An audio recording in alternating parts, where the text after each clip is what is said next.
Good morning, good afternoon, and good evening, depending on where you are in the world. And welcome to today's Design News webinar, Autonomous Robotics Automate Factories and Beyond, sponsored by Harmonic Drive, Launchpad, Maxon, and Texas Instruments, and broadcast by Informa. I'm Rob Spiegel, and I'll be your moderator today. We have just a few announcements before we begin. This webinar is designed to be interactive. The dock of widgets at the bottom of your screen will allow you to learn about today's speakers, download resources, share this webinar, and participate in the Q&A session that takes place at the end of our presentation. Toward the end of our webinar, we'll ask you to complete our survey. Please take a minute to fill this out before leaving us today, as your feedback will provide us with valuable information on how we can improve future events. If you are experiencing any technical problems, please click the Help widget found at the bottom of your screen, or type your issue into the Q&A area, and we'll be glad to offer one-on-one assistance. Lastly, we're so glad to have you joining us remotely today, but did you know that we also offer opportunities to learn and connect in person at our live events? Please consider joining us next week on October 21 and 22 in Minneapolis for MD&M Design and Manufacturing Midwest. You can learn more about the event in our resource widget.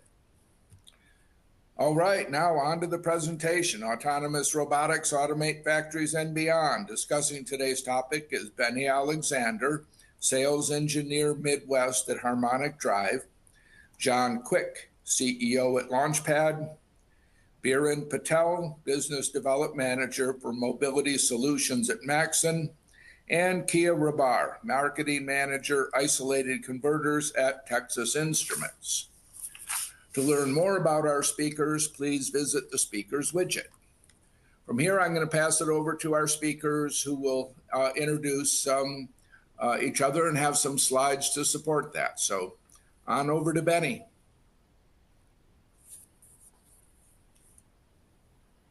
Hey guys, my name is Benny Alexander. I'm a sales engineer with Harmonic Drive based out of Chicago.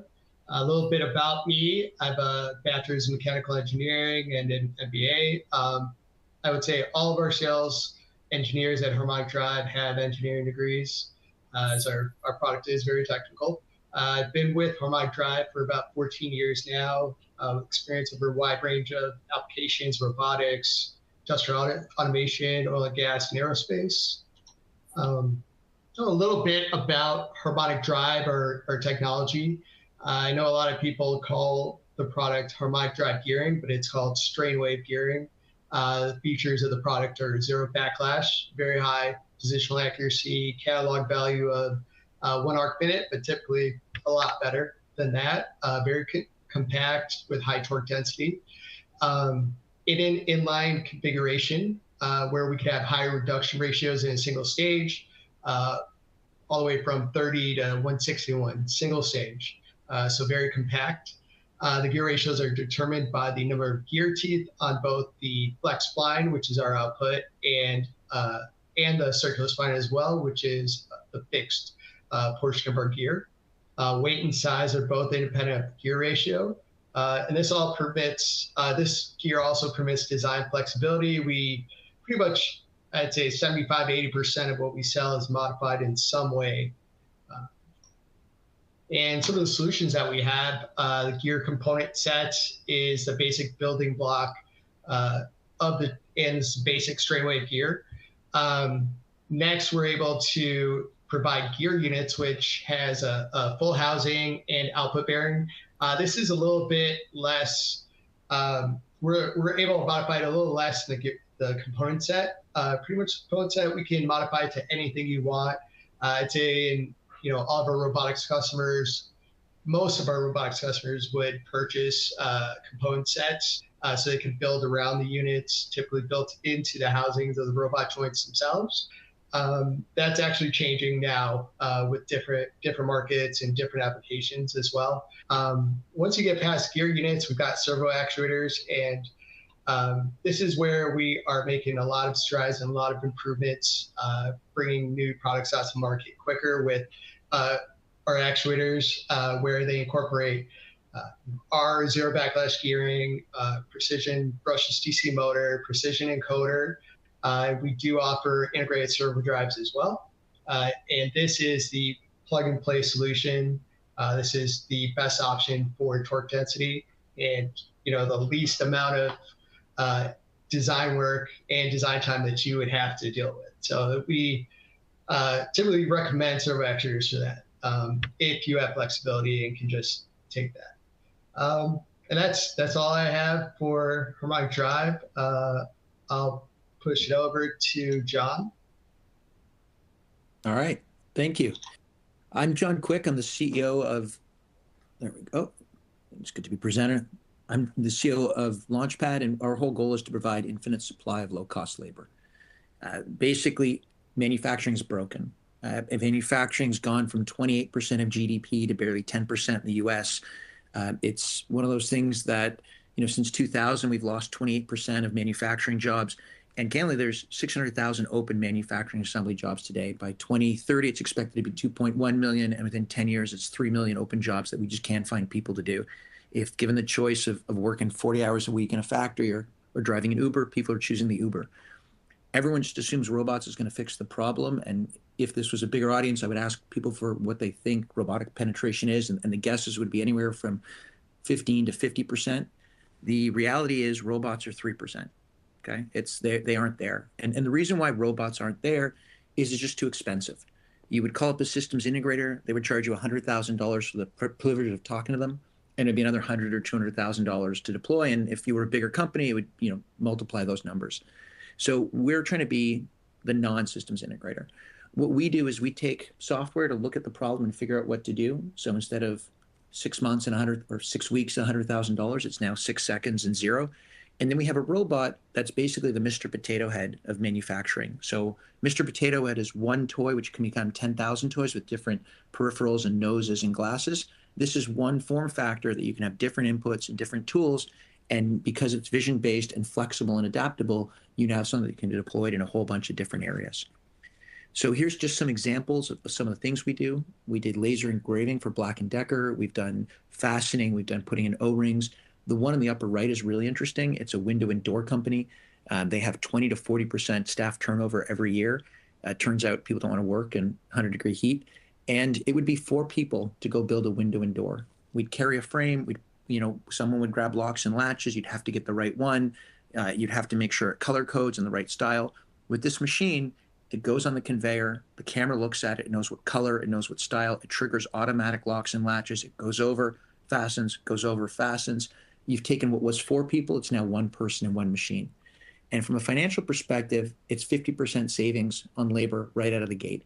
If the U.S. wants to be competitive with China and overseas, that's just the only way to do it. No one's paying more because it's made in the U.S. And so a flexible and adaptable solution like ours means you can compete with China or Vietnam and India on price, which is something that most people in the U.S. don't say and are able to do. From a value proposition, for some people, it's money. It's cost savings. For others, it's certainty. A robot can work 3 shifts. A robot will hit the same throughput. There's one of our customers have this woman who's absolutely amazing. And when she's working, they basically do 500 units. When it's anyone else, it's 300 units. So the whole point with robots is it's cost savings, it's cost certainty, it's guaranteed availability, and then it's uniformity of output. As people start going into lower cost environments, China's really talented. And, when you go to India and Vietnam, it's not so simple and it just doesn't look the same. You just can't pick people off the street and have them do manufacturing. And so whether it's the output, whether it's the volume, or whether it's the cost, we have a solution which we think clicks all those boxes. So we're working with a number of Fortune 500s, working with a number of other important people, and we're excited to add more to that list and to do more with people. And with that, I'll pass it off to Biren. Thanks, John.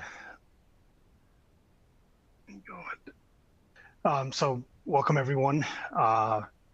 Hopefully you guys can hear me. I don't see my video changing, but maybe it did. Excited to introduce you to Maxon's world of drive technology, where we move ideas literally. We focus on 4 major markets: medical, aerospace, industrial automation, and mobility. Our mobility business unit specializes in developing and producing both standard and fully customized drives for a wide range of applications, including robotics, AGVs, AMRs for logistics and automated warehousing, and more. We offer anything from motor only to full complete drive systems, such as the wheel drives that are shown in the slide here, along with some of the actuators with planetary gearboxes and controllers integrated. What sets Maxon drives apart is that we offer compact, modular, reliable, and highly efficient components and systems. We have over 60 years of experience in drive technology and are ready to help bring your ideas to reality. Now that I've shown you kind of how we power mobility, let me dive into one of the most critical components, and effector actuation systems. Here, I want to highlight that Maxon's portfolio is designed to address a variety of system architectures, from tendon-driven to directly coupled.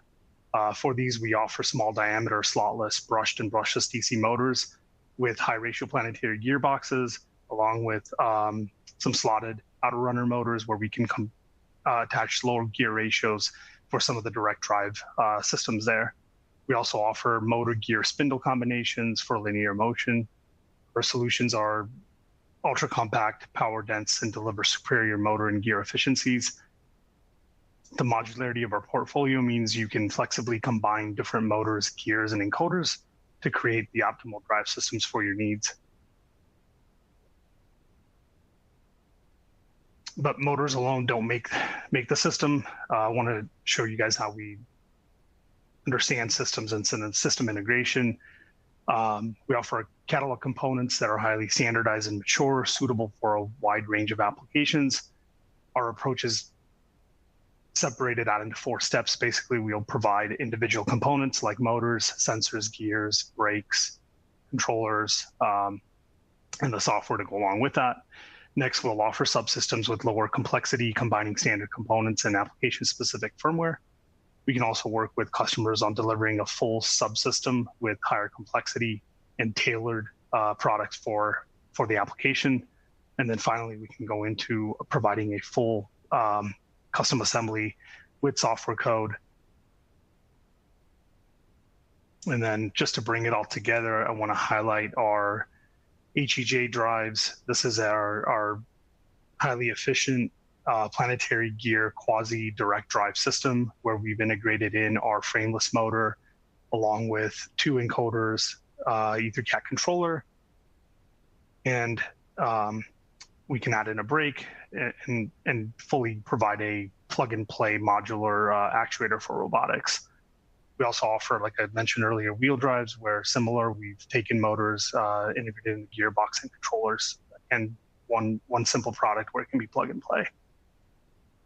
With that, I will pass it along to Kia Rabar.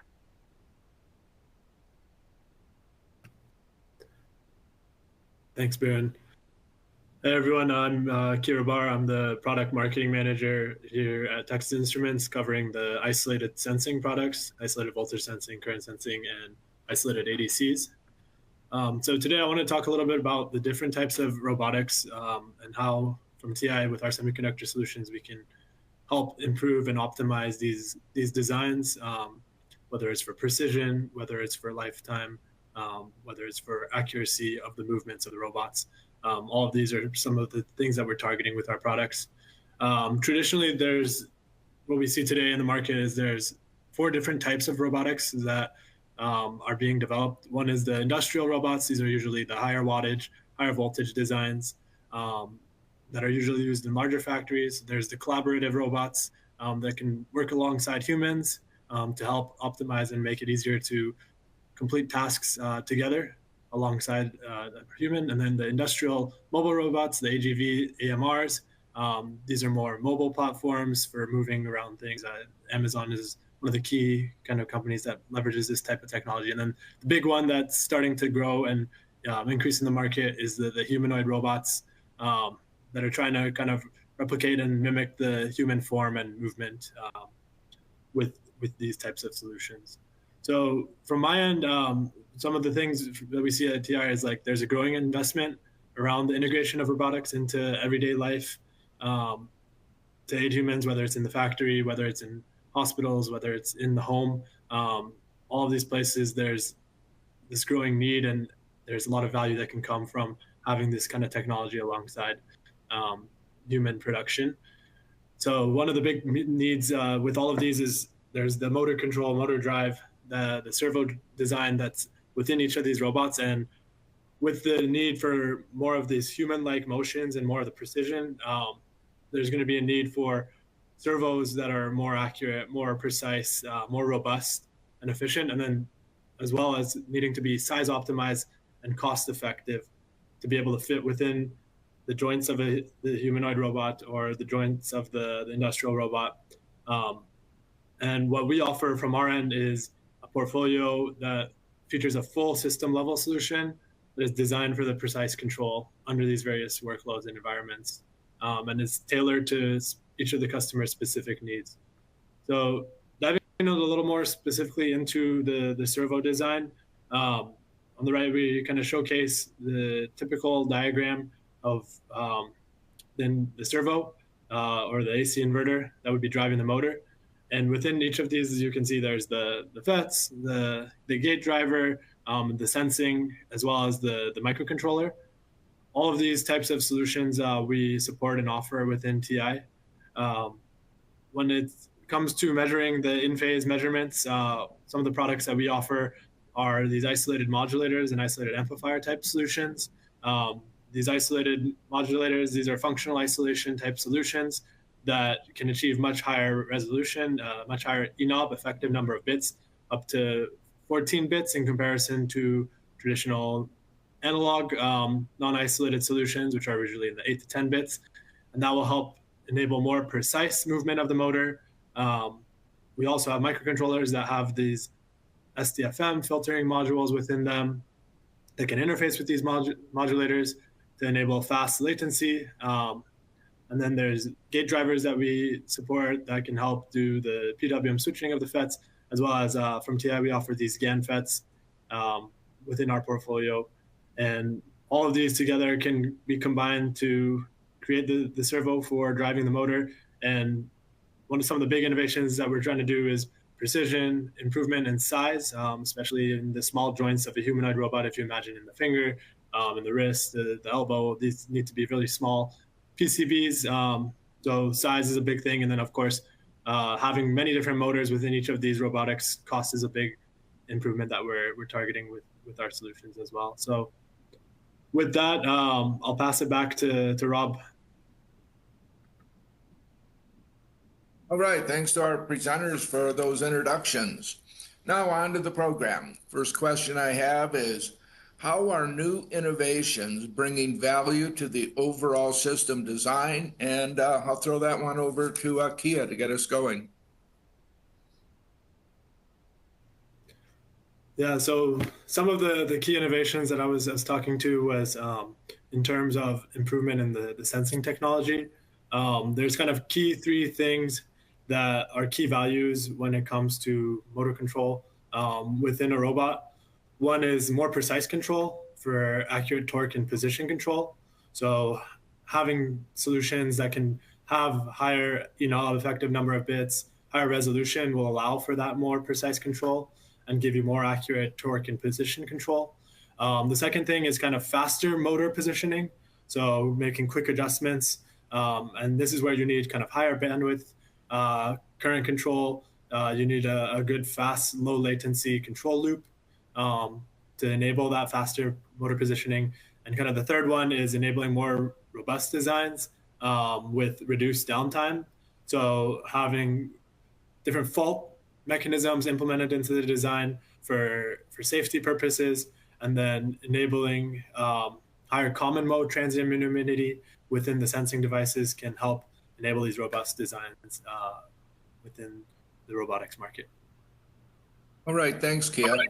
Hey, John, Benny, Biren, anyone want to add to that?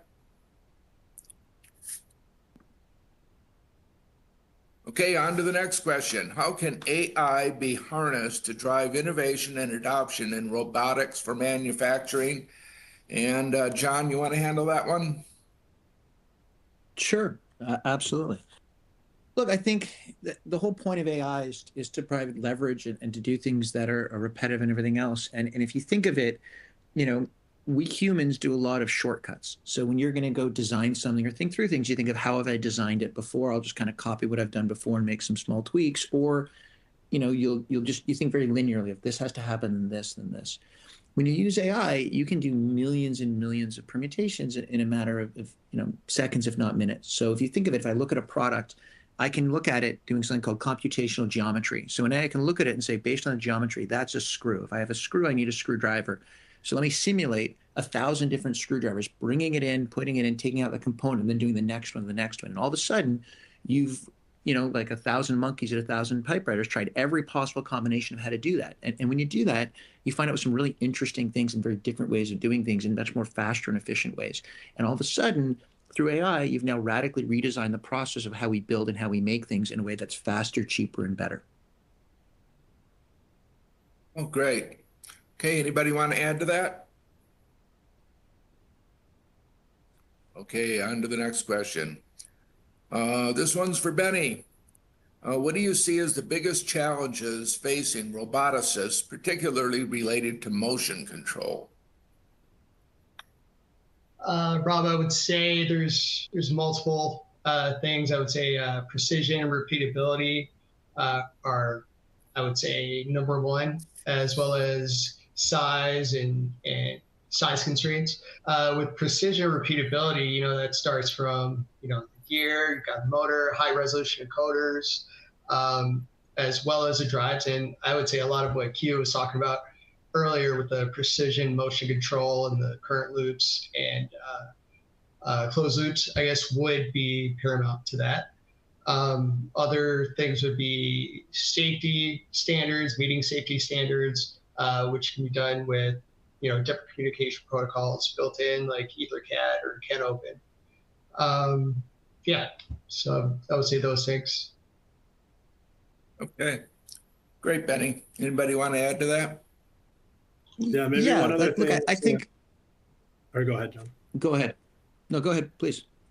Okay. Yeah, I was going to say another thing. A lot of these robotic designs are becoming more battery operated. So making sure that you have the optimized energy efficiency while maintaining the performance is going to be another key thing. So insufficient power can lead to system failures, limited task durations, higher operational costs. So the big thing is making sure that you have an efficient design as well. All right. Yeah, look, John, I think you wanted to add to that. Yeah, I was going to add it. Look, I think the interesting thing is it's the way in which we think about the world in manufacturing. I think precision is part of the problem. And what I would say is the way in which we've done manufacturing is go to XY coordinate torque, and we've got that super precise. And if things are off by 2 millimeters, it's tilt, and you've got to go pay to get it all redone.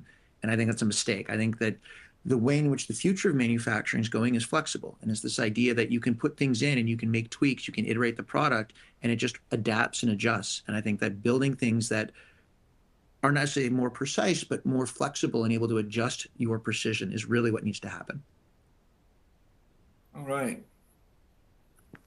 Okay, on to Barin. What kinds of partnerships or collaborations are helping drive innovation in automation and robotics? Yeah, so for us here at Maxon, our innovation pipeline is really driven by our collaborations with leading robotics OEMs, integrators, and research institutes. For example, we partner with robotic startups and academic labs to co-develop drive solutions for autonomous mobile robots, surgical robots, and exoskeletons. An example would be the development of the HEJ drive, which I showed earlier, based on our collaboration with Anybotics. We have a few articles out that are available. You can go to our website, drive.tech, and read about that collaboration and the development there. And we really use these partnerships to leverage our modular drive platforms, combining our brushless DC motors, high resolution encoders, and EtherCAT-enabled controllers to address application-specific requirements such as high torque density, low latency back and real-time impedance control. Joint development projects often include custom firmware, advanced motion profiles, and integration of open source robotic frameworks like ROS2. All right. Anybody want to add to that? Okay, Kia, what are the biggest challenges in motion control improvements? So the most prevalent challenge I think we've touched on a lot, and it's performing accurate measurements of the motor having that precision that we've been talking about. Another key thing is slower torque response and less precise motion control can present significant challenges, especially when you're trying to do fine motor skills. So doing intricate tasks in a very smooth and controlled manner. We talked about as well on the kind of battery powered operation, making sure you have an efficient design that can limit the failures, test durations, and higher operational costs. All of these can be causes from insufficient power. So that's another big challenge that needs to be accounted for when designing these types of solutions. Size is going to be a big thing. Going back to earlier what we were stating, especially in the humanoids, the different joints, your fingers or your wrists, all these, the hips, anywhere can be kind of limited in terms of the space you have for integrating all the different circuitry and all the different mechanical components. And then also safety is going to be a big thing, making sure that any failures that happen in the motion of the robot, there's some mechanism to shut down the system and avoid any damage being performed to any of the equipment they're working with, any of the products they're working with, or any humans that are alongside the robot. All right, thanks. Anybody want to add to that? Okay, now this one for John, having to do with recruitment and retention.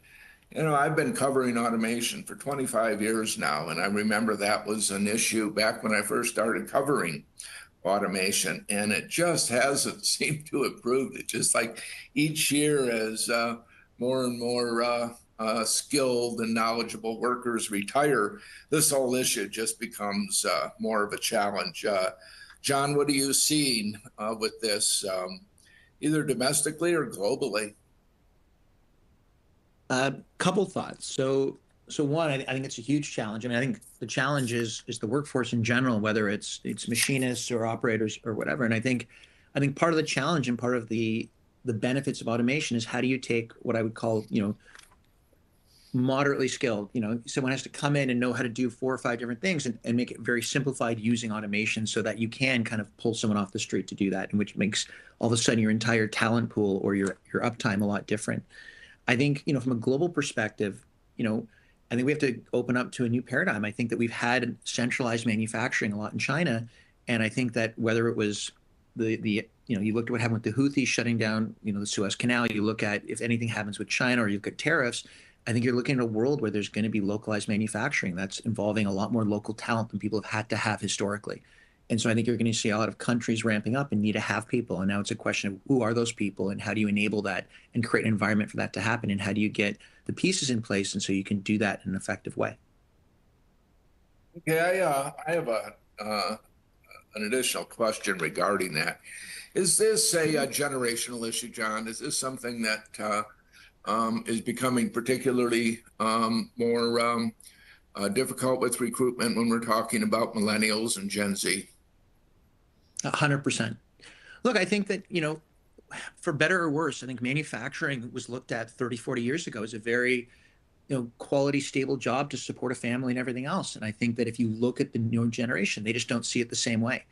And I think the willingness of people to go do that. And so the question is, you can either bemoan that fact or you can address it. And I think that when you start introducing automation and robots and you start making it flexible, I mean, the reality is, you think of a job in an Uber. Why is an Uber an appealing job? It's because you can work your own hours, do it whenever you want, and it fits with your life and schedule. Well, in a world where robotics and automation is largely what it is, there's an ability to get a lot of forced leverage. Someone can come in and work 2-3 hours and basically have 12 hours of input. You think about lights off manufacturing, the idea of the factory working overnight. Well, that works. If you load up the robot, have it do its thing, press the button, and it has the intelligence and the smarts to be able to do that. We're working with a number of clients where our robots are basically in the factory from 6 p.m. to 6 a.m. and taking care of a lot of what needs to happen if people are able to come in.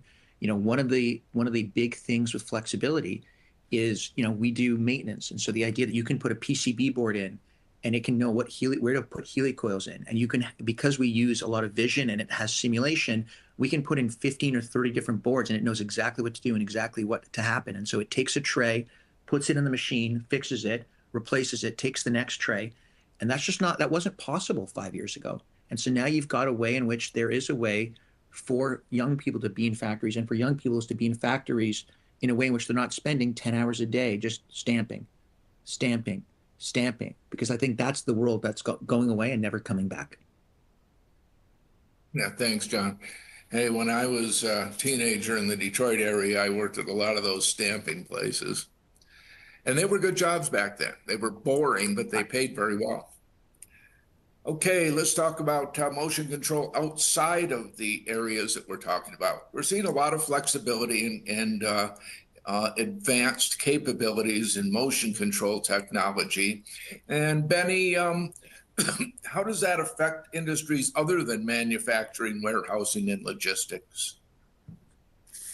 Yeah, Rob, I feel like when anyone thinks about, say, humanoids or robotics, it's, a robot doing pick and place. Like you might have the agility robot, or even Tesla, although they're done with I guess Optimus is done, but that's pretty much what everyone thinks about. But, like look at Intuitive Surgical in the medical industry, Intuitive with the Da Vinci robot, Globus Medical, you've got, people like Medtronic as well.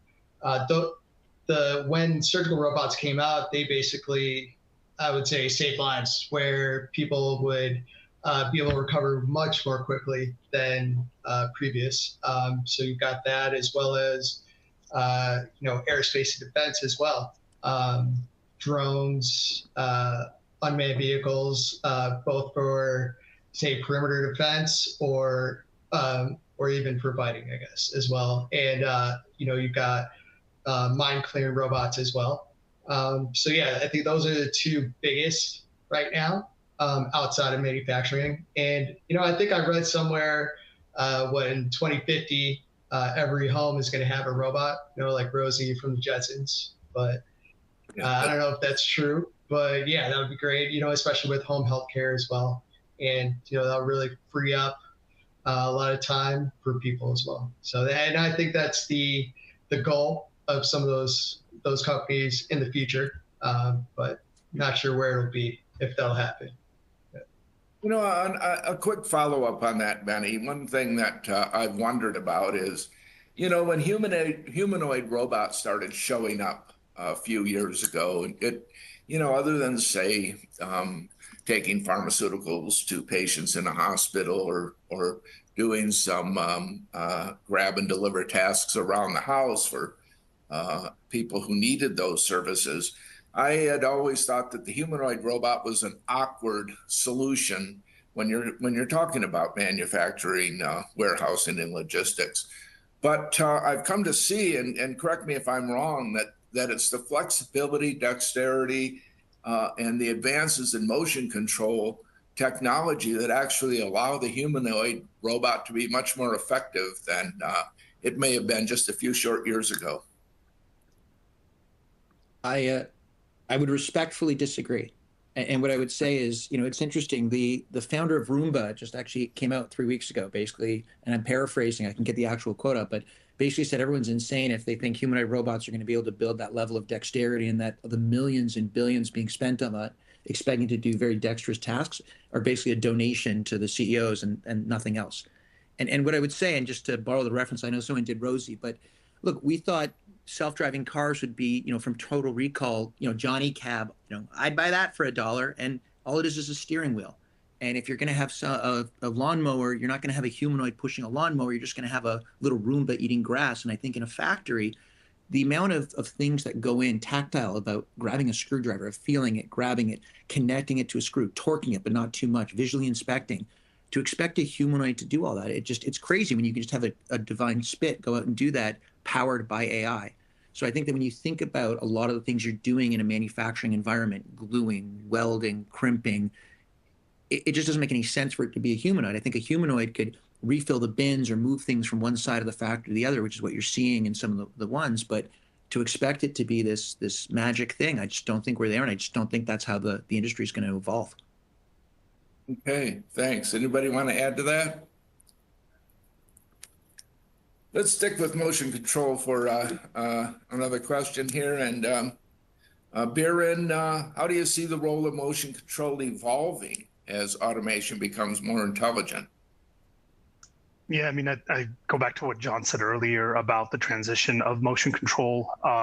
It's transitioning from being deterministic or having pre-programmed trajectories to being more adaptive and driven by sensors, and then having the flexibility to adjust algorithms and control loops on the fly, so that the robot can adjust and plan according to the task at hand.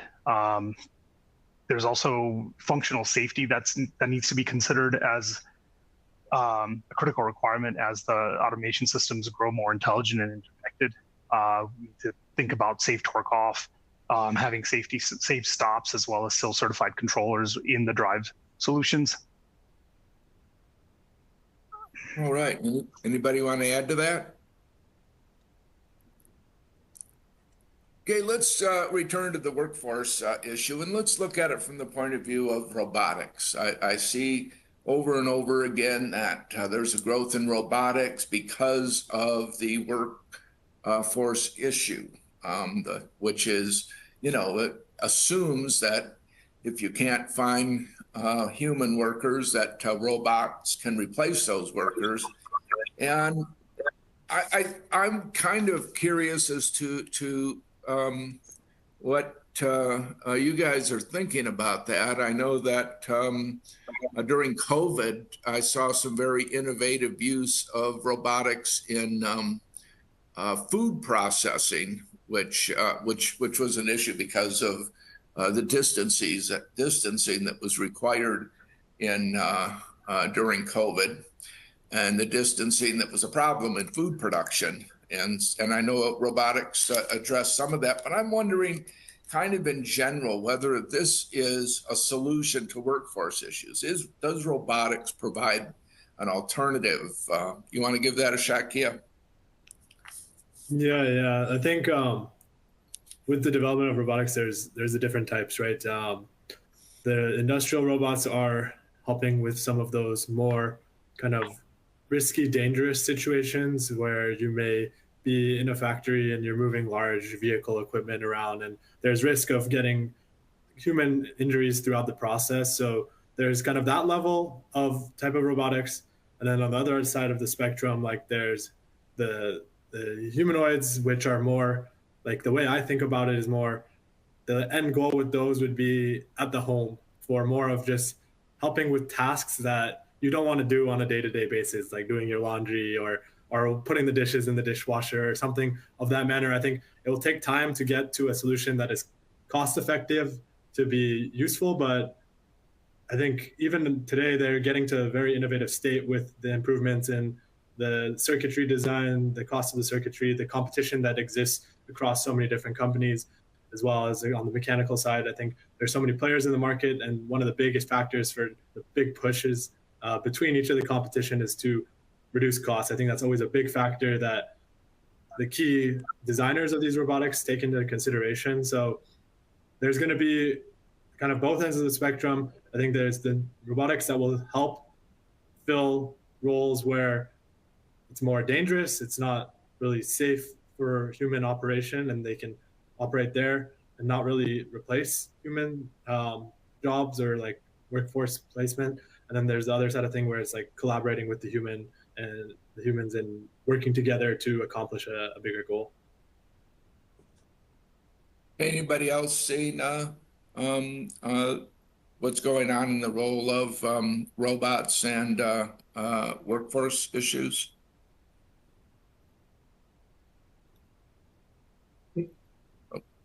No, I think in the future as well, jobs are going to evolve where there's going to be more opportunities for, say, maintenance, robotics maintenance techs, and there's going to be a lot of jobs, I would say, changing in the future where we're not relying on those people stamping, right? And it's evolving to where we're taking care of the robots. We're going to need more engineers, right, for motion control, for robotics. So it's really going to shift, not really just destroy those jobs or, get rid of those jobs entirely.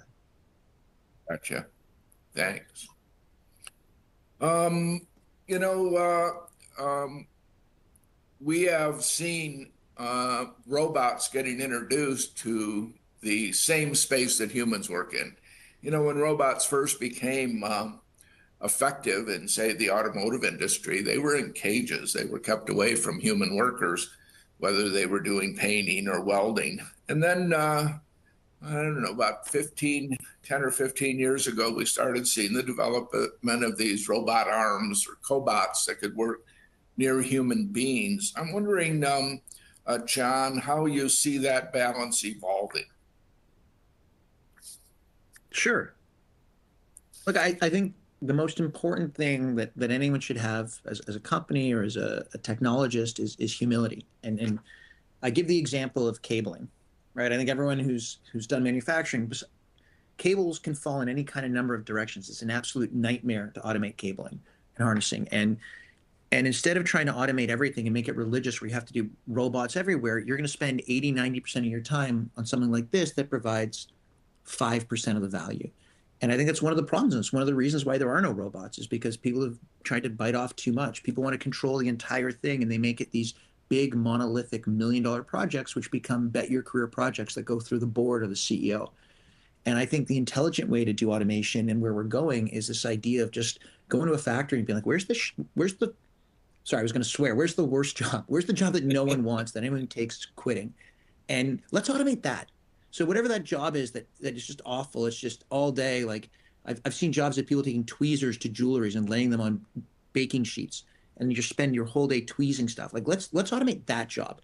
And if you do that, great, you've got a robot. If you don't like the robot, fire the robot, like no problem. And all of a sudden it's not a bet the career. It's not a massive thing. It's not even a big decision. It's just like, oh yeah, the person was making 50, it's 75 all in with benefits. I'm paying the robot 55. Like, amazing. I just saved 20K. That person's going to go do these other open recs.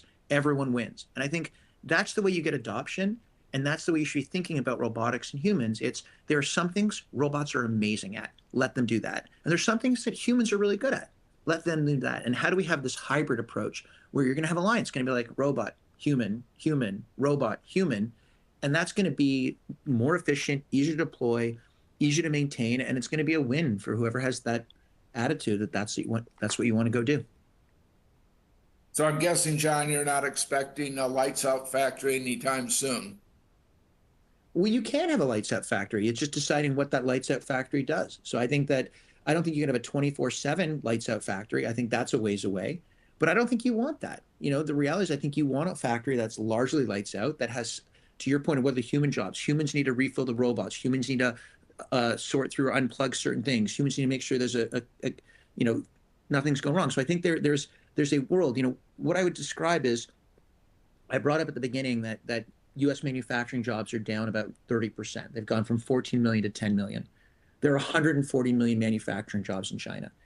If we took half those jobs and repatriated them to the U.S., UK, wherever else, if you took 70 million jobs and they became 20 million jobs and 20 million robots, everyone would be doing backflips and we'd have a global celebration. So I think that the attitude needs to be, it's not, I love that you did stamping. I think it's great. I think you did incredible work. I don't think we need you to be stamping in the future, and I don't think we should have humans doing stamping in the future. I think there's other things that we're going to have people do in a way in which is going to lead us to a better overall outcome for everyone in the economy and everyone's outcome. All right, thank you. And I'll get off my soapbox now. Anybody want to add to that? Well, if you got motion control and you got robots, you're going to have communications protocols. So this one for Benny, how are EtherCAT and other protocols helping with motion control issues? Well, one of the things I would say is cabling. I know John was just talking about that, but they do reduce the amount of cables that you need, right? I know with EtherCAT, you've got like 3 cables you could daisy chain and have a maximum number of axes of like 65,000, where with Cat Open, it's about 120 or so, 127, I'm sorry. And we are, we do have actuators with those 2 protocols. And it's really, like I was saying before too, saving space, saving cabling, and saving time. ultimately for hooking these up and plugging everything in. So it's and time is expensive, and really you'll save a lot of time there, a lot of space. So. All right, thank you. Anybody else want to weigh in on communication protocols? All right, Joe, we're going to move on to our Q&A portion of the program. And for audience members, if you want to put a question in there, it's a Q&A widget is available next to the presentation screen. So go ahead and add whatever you have. Before we begin the Q&A, take a look at the webinar survey available next to the presentation window. If you close the survey, you can reopen the widget by clicking on the icon along the bottom of the screen. Thank you in advance for filling out the feedback form. Your participation in this survey allows us to better serve you. Now on to the question and answer portion. As a reminder, to participate, just type your question into the text box located next to the presentation window, or there's a Q&A icon at the bottom of the screen. If we're not able to answer all submitted questions during today's webinar, we'll share them with our speakers who can reply to you directly offline. Okay, the first question we have from an audience member, from Deb, is Pollen Robotics was recently acquired by AA platform Hugging Face, and they are releasing open source humanoid robots. What impact will open source projects like this have on robotics and manufacturing? Okay, anybody want to give that question a shot?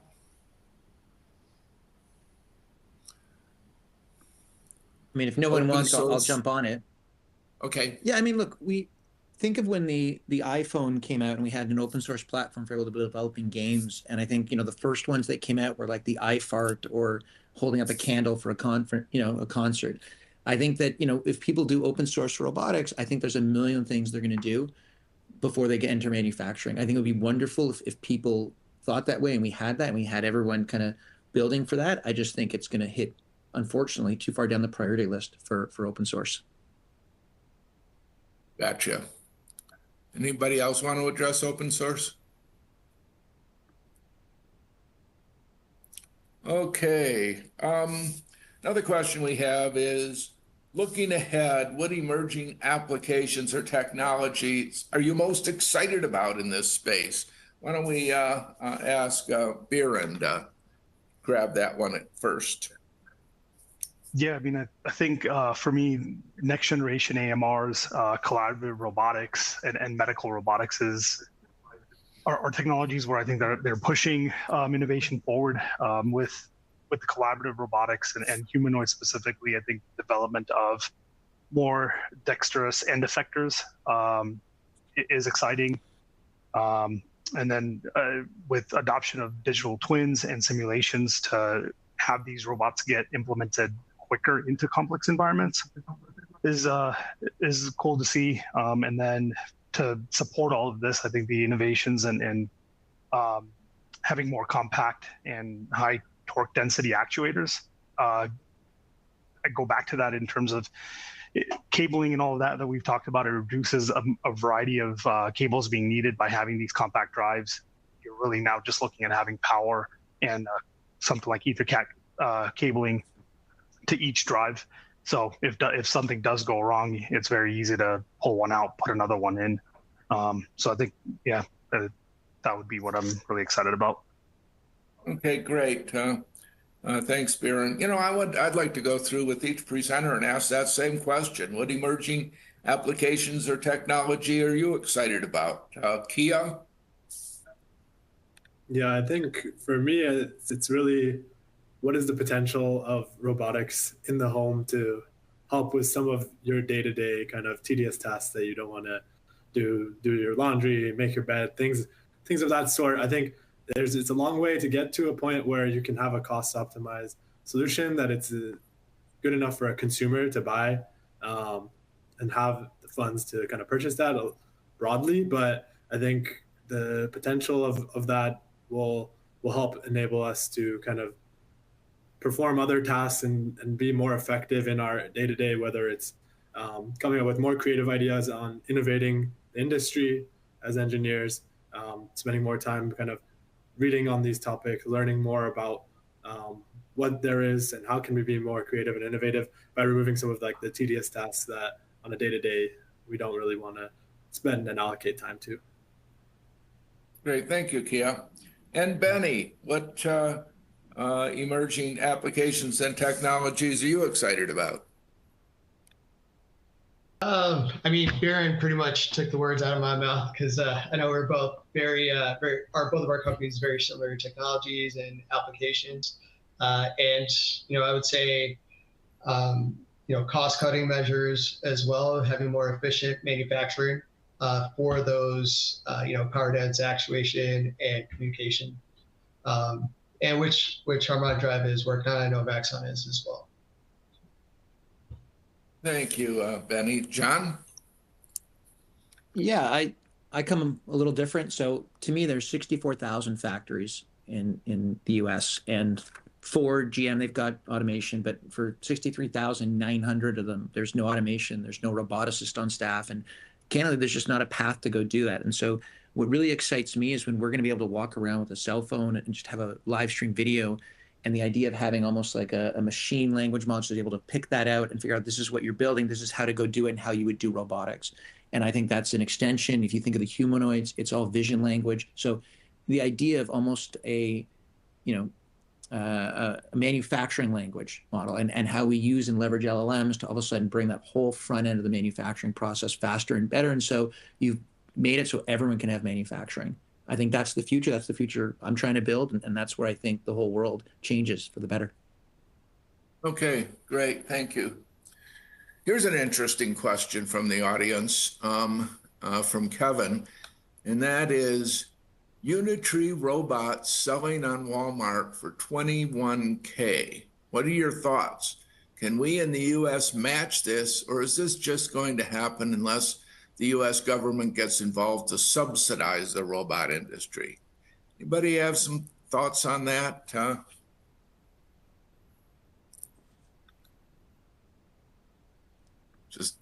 I guess I'll jump in. Look, I think China's ahead. China's deploying double the amount of robots as the US, and they're doing a lot of things, and they're very good at driving cost down. I think, as with anything, it's a question of, I don't know enough about the Unitree one specifically, but what does it do? Because there's a lot of stuff, and I think the hype versus reality don't always line up. And so I think that, as a US, I think, the one issue we have is we tend to go at the top end of the market and come down. And I think that's a problem. I think that's one of the reasons we have no robots is because everyone wanted more expensive pieces and more expensive stuff and higher end, higher throughput, instead of thinking practical and pragmatic and how do we get it out. China has a history of, whether it's the steel industry or other industries, and coming in at the bottom, super low cost and just quality, but then building the quality up over time. I think it's a more intelligent way to start at the bottom and go up. It's why I think, you've got to hit the price points for people to do it. So it'll be interesting, but a $21,000 piece of junk is still something people aren't going to want or do. But, the person doing that, eventually that's not a piece of junk. And that's when I would be really scared. Okay. And here's another question I'd like feedback from each of our participants, and that has to do with trends. What trends do you see that are driving innovation in autonomous systems? And Biren, let's start with you on that one. What trends are driving innovation in autonomous systems? For me, I think it's AI-driven perception, edge computing. The convergence of those two really is driving innovation. Digitalization is another buzzword, and that definitely is, from any kind of large learning language models to simple AI that can help us use something like using our motors as sensors and having predictive maintenance. And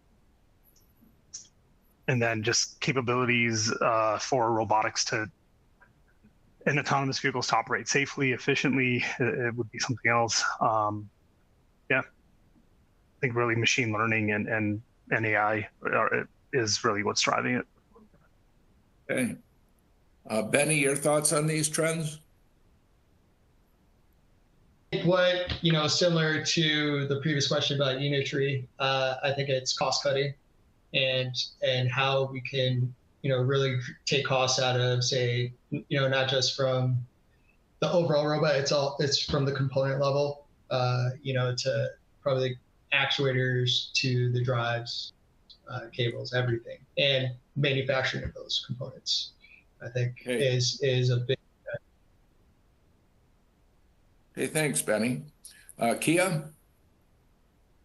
Yeah, I think safety is one of the big trends that's driving innovation as well. To implement a safe robotic solution, there's additional kind of implementations and circuitry and software that needs to be added to the full functionality to make sure that there's no opportunity for risk or harm to anyone collaborating with these robots, and that's causing innovation in cost and size and performance. All of those are kind of being driven because of the need for greater safety within these applications.